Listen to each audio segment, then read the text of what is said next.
Ravindra Soni health and wellness में आपका स्वागत है। तो चलिए शुरू करते हैं आज के हेल्थ और वेलनेस से जुड़े हुए लेटेस्ट अपडेट्स।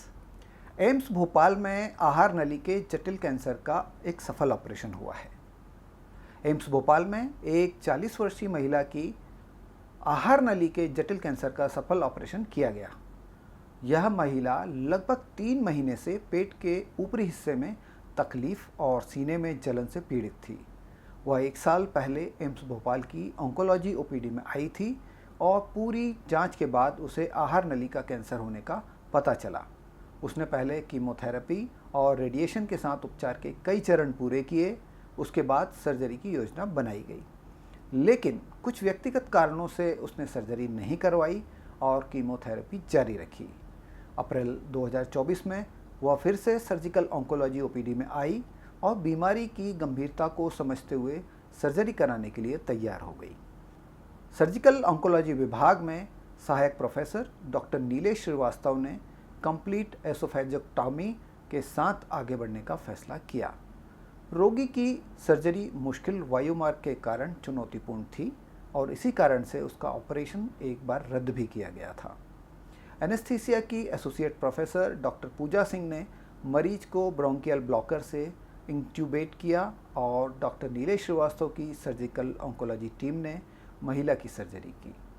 सर्जरी के बाद मरीज की हालत में सुधार हो रहा था और 13वें दिन उसे छुट्टी देने की योजना बनाई गई, लेकिन उसी दिन उसे सांस लेने में दिक्कत होने लगी। मरीज की इमरजेंसी जांच में पाया गया कि गर्दन के पास अन्न प्रणाली के जुड़ने वाले स्थान से रिसाव हो रहा है। उसे फिर से इमरजेंसी में ले जाया गया और उसकी गर्दन के बाहर से ऊपरी अन्न प्रणाली का सिरा निकाला गया। डॉक्टर जैनब अहमद के मार्गदर्शन में एनेस्थीसिया विभाग की एक टीम ने मामले को अच्छी तरह से संभाला और मरीज को 5 दिनों तक आईसीयू में रखा। मरीज की इच्छा शक्ति भी बहुत मजबूत थी, क्योंकि 2 सर्जरी के बाद भी वह ठीक होने के लिए लड़ रही थी और 7 दिनों के बाद उसे वार्ड में शिफ्ट कर दिया गया। मरीज अब स्थिर है और उसे छुट्टी दे दी गई है। सर्जिकल ऑन्कोलॉजी विभाग नियमित आधार पर ऐसे जटिल मामलों को कर रहा है। इस उपलब्धि के लिए एम्स भोपाल के कार्यपालक निदेशक डॉक्टर अजय सिंह ने पूरी टीम को शुभकामनाएं दी हैं। हाल ही में ट्रामा और इमरजेंसी विभाग में मैक्सिलोफेशियल सर्जरी के सहायक प्रोफेसर डॉक्टर BL सोनी को the royal college of physician and surgeons of Glasgow द्वारा प्रतिष्ठित अंतर्राष्ट्रीय fellowship FDS RCPS Glasgow United kingdom से सम्मानित किया गया है। यह सम्मान पिछले 1 दशक में ओरल और मैक्सिलोफेशियल सर्जरी के क्षेत्र में उनके उल्लेखनीय योगदान के लिए दिया गया है। डॉक्टर सोनी पिछले 2 वर्षों से एम्स भोपाल में ट्रॉमा और आपातकालीन चिकित्सा विभाग में संकाय सदस्य के रूप में कार्य कर रहे हैं। वर्तमान में डॉक्टर सोनी मैक्सिलोफेशियल आपातकालीन मामलों के साथ साथ सामान्य आपातकालीन और आपात रोगियों का प्रबंधन करते हैं। डॉक्टर सोनी को प्रदान की गई फेलोशिप उनके काम के सभी पहलुओं में उच्चतम नैदानिक मानकों और उत्कृष्टता को बनाए रखने की उनकी प्रतिबद्धता को दर्शाता है। एम्स भोपाल के कार्यपालक निदेशक और CEO professor doctor Ajay Singh ने डॉक्टर सोनी को उनकी उपलब्धि पर बधाई दी है और उन्हें भविष्य में और भी बड़ी उपलब्धियों के लिए प्रयास करने के लिए प्रोत्साहित किया है। सिकल सेल दिवस पर 19 जून को जिले की सभी स्वास्थ्य संस्थाओं में जागरूकता एवं परामर्श शिविर आयोजित किए गए, जिसमें सिकल सेल के लक्षणों, जांच एवं बचाव के बारे में जानकारी दी गई।